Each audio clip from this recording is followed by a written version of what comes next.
और मेरा अज का टाइम साहबजादा साद हुसैन रजवी दामत बरकत मुल्कुसिया अज की डायरी ते जाके वेख लो, मेरा नाम उत्थे भी लिखिया सी। अज मेरी बड़ी कोशिश सी कि ये दोनों मर्दे मुजाहिद एक स्टेज पर बोलणगे, बड़ी कोशिश सी मेरी।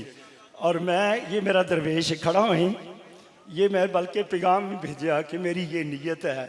और मेरा इसकी बड़ा प्रोग्राम सी कि मैं और डॉक्टर जुबैर नूं भी बुलावा और मैं फिर ना मतलब मुफ्ती साहब नूं मुनीबर ते इन्हां सारिਆਂ ਨੂੰ खड़िया करके ना जफ्फियां पवा के हत्थां 'च हत्थ दे के मैं पवा भी लैनियां सन।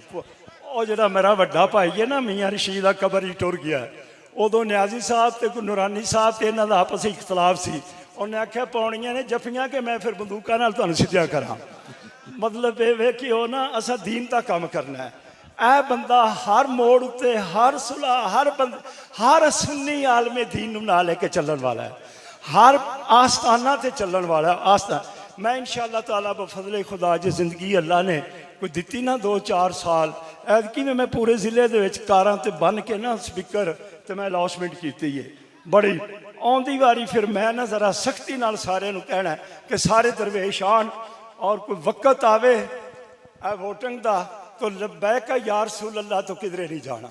मियाँ बशीर हयात का नारा इस बंदे के पीछे और साहबजादा साद रजवी साहब वो बाबा जी के बेटे ने, साढ़े बड़े मोहसन ने, साढ़े बड़े प्यार वाले ने। यह जो मेरा भाई बैठा ना ये बाबे खादम हुसैन का सज्जा बाजू सी, हुण भी है कल भी सी, ये हमेशा ही ये गल है भी। हाँ जी मैं गल सच्ची बंदा करने वाला वहाँ। इन्होंने दरवेशा ने आख्या डॉक्टर साहब लिए दुआ करो बीमार ने, इन्हें क्या मैं नहीं करनी। मैं आख्या तू नहीं करनी तो मैं भी उस बाप का पुत्र मैं कराँगा। मैं जाके तोड़ तमारदारी करके आया वहाँ। मैं आख्या दिलों चो बुगस कड्डो, हसद कड्डो, और सुनियो एक हो जाओ। आप रसूलुल्लाह के झंडे थले सारे एक हाँ। तो जेडे चलावे मौलवी चमचे ने ना एवं बस विकन वाले चाह के प्याले उन्होंने गल्लां पिछे नहीं लगना। मैं एक आस्थाना का रब ने मैनू गद्दी नशीन बनाया है। मेरे हाथ च बड़िया लोगों की अल्लाह ने डोर फड़ाई हुई है। जोड़ा या रसूलुल्लाह कहंदा ना लब्बैक, खबरदार उनके बारे में तुसां जुबान खोली तुहाडी जुबान च कीड़े पै जाणगे। लब्बैक या रसूलुल्लाह की मुखालफत जिन्हें भी की सारे ये डॉक्टर साहब इंशाअल्लाह जल्द मेरी सारी कोशिश होएगी, जल्द होएगी। क्योंकि मेरा अहले सुन्नत व जमात च बड़ा मैं इन्हां सारिਆਂ नालों बहुते जलसे करने वाला, जरा निक्के निक्के करना वा तो इन्होंने अखबारों का या फोटोआं लुहाण का मैं शौकीन नहीं।